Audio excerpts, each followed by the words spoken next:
observed his star at its rising, and have come to pay him homage. When King Herod heard this, he was frightened, and all Jerusalem with him.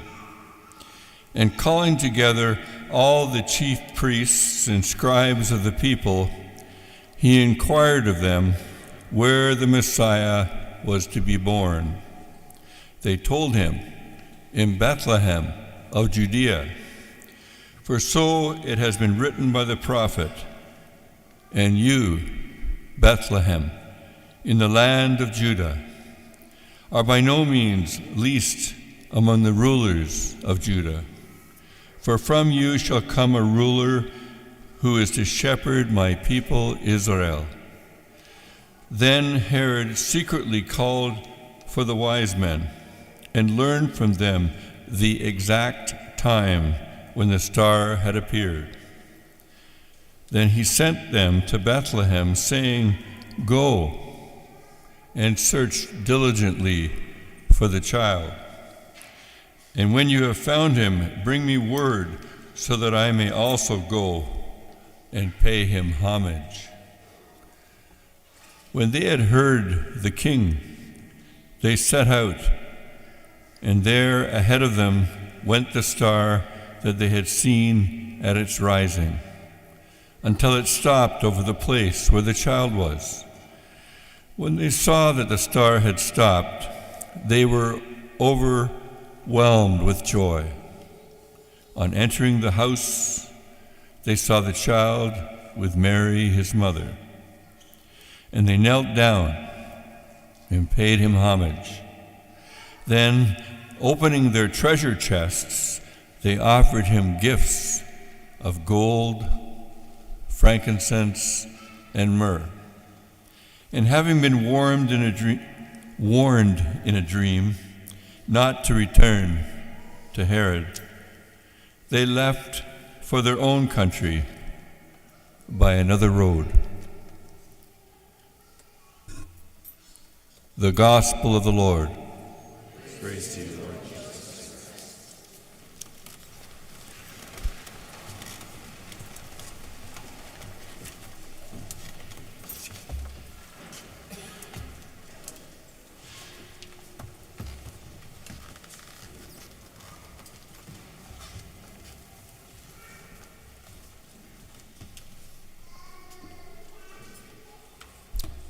Getting closer to the end of our Christmas season, and I realized that all through the Christmas Masses I didn't thank all those who've been so generous with their time and their efforts to get our church ready for the liturgies, for the decorations, and also a word of thanks to the choir has been so magnificent in these days. And all these aspects, as we know, add so much to the disposition that we bring to the Mass, but also just the emotions of our hearts as we celebrate these feast days. So a word of thanks to them as we approach the end of this season. The last days, but especially since Christmas, we've been really resting in the wonderful light of the Christmas feast, of just taking in slowly all the aspects of the mystery that is before us, just the simple things, but just the joy of the birth of Christ among his people. And now we change course just a little bit. We've seen some signs of this change of course, but now we change course just to their celebration, which comes right from our first opening prayer. By the guidance of a star, the Lord has been shown and manifest now to the nations, and it's moving away just from the more compact, concentrated celebration or reflection of the manger scene, and now it's being spread all over, and we've seen signs of this, but now the coming of the wise men heralds really the proclamation of the mystery of Christ's birth to all the nations, as our reading said. And this gives to us also an incentive for our reflection, but just the thanksgiving to see the marvelous works that the Lord is doing. We've seen little signs of this already. The shepherds in the field already start to proclaim the message, but still close to the manger as they come in. And then we'll talk about the dream that Joseph receives to save the family from the persecution of Herod. And all these have been part of our mystery as we celebrate it, but just resting in the light of the mystery that has been given in the birth of Christ. And today it just changes a little bit of its emphasis, but is so important for us. One of the first signs of it, and one of the first signs that goes with this manifestation of the mystery to the world, is right from the visitation itself. Mary receives the message of the birth of the Lord and the conception of the Lord within her, and immediately, as the Gospel says, and we've reflected upon this so often, with haste goes into the hill country to visit Elizabeth. And we start to see a sign of something, that when the grace of the Lord enters people's hearts, those who cooperate and are generous, and for whom the Spirit has been given great strength, move immediately. Mary moves immediately. She doesn't sit down and calculate what to do and when's the best time to go. She knows that she's needed and goes immediately.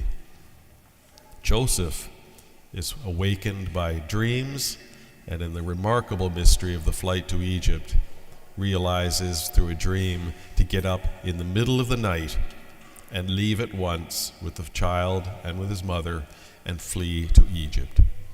And reflect upon that, how disruptive, but also how violent in a way, the disruption of the middle of the night and of the rest and of the family, and taking the long, long journey into Egypt.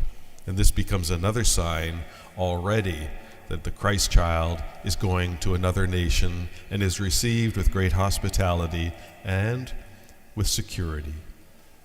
But Joseph's heart, in getting up immediately in the middle of the night and moving, is something that maybe some of us have experienced. People nowadays, unfortunately throughout the world, are experiencing all the time because of the violence of war and disrupting their evenings and their nights and their sleep and getting up and trying to save their family and doing whatever, and sometimes becoming refugees. And we take that to our heart because that mystery still exists in our world today.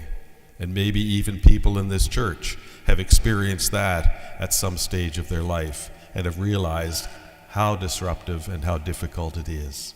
And we take that to our hearts today to realize how these people who have encountered the mystery of Christ have been generous in giving themselves to Christ and doing the things that they need to. There's very little sense of sitting back and just resting and watching and enjoying. Being the disciple is really teaching us today to get up in the middle of the night and to move when Christ asks.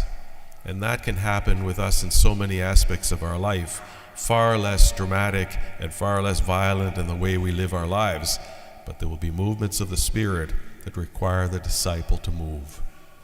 And the resting and the enjoying and the praise and giving glory and adoration to God exists in this world for us as disciples, but it really rests for us later in the next life. This life involves journeys and disruption and work. And really the mystery of the journey of these wise men is very much in the similar vein, getting up from wherever they lived, wherever their routines were, and making an effort to travel unknown places and unknown what's going to happen, and finding the child in a place they least expected. For us too, just to see and realize how blessed we are that we didn't see the face of Christ as many of these people did, but we see with the eyes of our faith the full mystery of what Christ and God and Father has revealed to us. How he has taken this mystery to the nations, how he has spread the faith, and we are able to reflect back now and to see all the marvelous things that the Lord has done for us. And in seeing those things, we give great thanks to the Lord today, and we prepare our hearts, even in the midst of the discipleship that involves so much work and travel and difficulties, to spend the rest of eternity in adoration of the Lord, as the Magi and the wise men do today. An important lesson just for ourselves too, and a task that will be very, very beneficial for all of us, is to reflect, to see how this mystery has come present in our lives. Maybe many, many years ago, this became evident in our lives and changed our lives. Maybe only in the recent past, maybe only in the very, very recent past. But it doesn't matter when it took place. There's no merit in it having taken place a long time ago. But to see the gift that the Lord has given to us, to allow us to reflect upon this mystery, that light has come upon us in our lives, and that we've been able to rest in that light in this season and now go out as disciples. Reflect on that in our lives, and the little things of our lives, of how people have been involved in giving this mystery to us and giving the faith to us, and allowing us to celebrate these feast days with such joy and with the profound grace that the Lord gives to us in these seasons.